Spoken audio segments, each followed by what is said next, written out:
Hello everyone.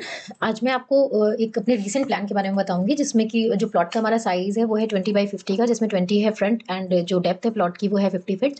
और इसमें भी आपको वास्तु के अकॉर्डिंग हमें प्लानिंग करनी थी, जिसमें फेसिंग हमारे प्लॉट की जो है वो ईस्ट फेसिंग में। So east is the best facing for entrance. तो हमने यहाँ पे एंट्रेंस बनाया है, ये आपका मेन गेट है जैसा कि आप देख सकते हैं। एंड ये मेन गेट के साथ में ही आपका पार्किंग एरिया है अपना, जिसमें आपका 1 कार पार्किंग मिल रही है आपको। स्टेयरकेस क्लाइंट को हमारे बाहर से चाहिए थी, तो स्टेयरकेस आपका ये आउटसाइड हमने यहाँ पे सेटअप किया है इसका। देन ये आपकी 2 तरह की एंट्री मैंने यहाँ पे रखी है। एक आपकी डायरेक्टली आपकी ड्राइंग रूम में जाती है एंड द सेकंड एंट्री आपकी किचन के ओर खुलती है ना?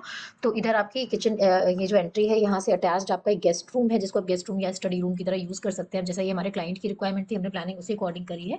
तो इसके साथ में आपको ये 8 बाई 12 का एक बेडरूम मिलता है, जिसको आप किड्स रूम या स्टडी रूम के तरीके से यूज़ कर सकते हैं, या फिर क्लाइंट इनको गेस्ट रूम भी बना सकते हैं।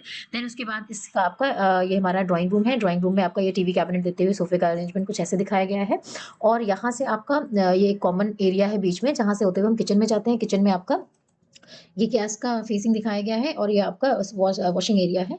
और इसी से अटैच्ड आपका यहाँ पे मंदिर का स्पेस एक छोटा सा हमने दे रखा है। इसको आप बाहर से भी यहाँ से एग्जिट कर सकते हैं घर में।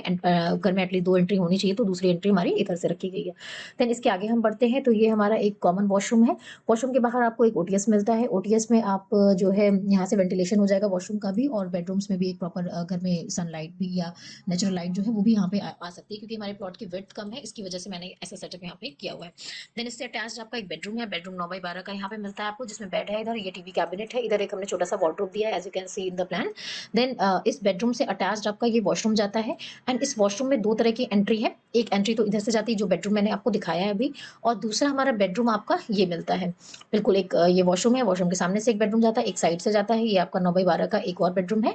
इस बेडरूम से अटैच्ड आपकी एक ओपनिंग है, जिसमें ओपन टू स्काई दिया है। यहाँ पे ओपन टू स्काई देने से इस रूम का वेंटिलेशन, इसके साथ में इधर वाले रूम का वेंटिलेशन और इस वॉशरूम का वेंटिलेशन, ये तीनों ही वेंटिलेशन यहाँ प्रॉपर्ली हो पा रहे हैं। एंड इस स्पेस को हम यूटिलिटी कर सकते यूटिलाइज कर सकते हैं। जैसे कि वॉशिंग एरिया अपना रखना है, मशीन्स वगैरह रखनी है, तो वो यहाँ पे प्लेस कर सकते हैं। तो उनके लिए भी या स्टोरेज की तरह भी इस्तेमाल कर सकते हैं। एंड ये एक कॉमन एरिया है to enter in this washroom. ये वॉशरूम एक तरह से कॉमन भी, आप कॉमन फॉर बोथ रूम आप यूज कर सकते हैं, कि इधर से आपकी एंट्री इधर भी है और साथ में इधर से भी है। अब अगर क्लाइंट को क्लोज करना होगा तो according to their requirement they can close this door and make it more personalise. तो आपको ये फेसिंग हमारा वास्तु के अकॉर्डिंग इसमें डिज़ाइन हुआ है, जिसमें हम किचन नॉर्थ वेस्ट एरिया में रख रहे हैं। जैसे किचन आपका साउथ ईस्ट में भी बेस्ट होता है, and we can place kitchen also in north west area. तो इसमें हमने नॉर्थ वेस्ट सेलेक्ट किया है, जिससे हमारा एक प्लानिंग प्रॉपर हो जाए। और क्लाइंट की रिक्वायरमेंट थी 3 रूम की, तो हमने इसमें 3 रूम्स यहाँ पे बनाए इस तरह से। आप कमेंट करके ज़रूर बताइए कि हमारा प्लान आपको कैसा लगा। Thank you.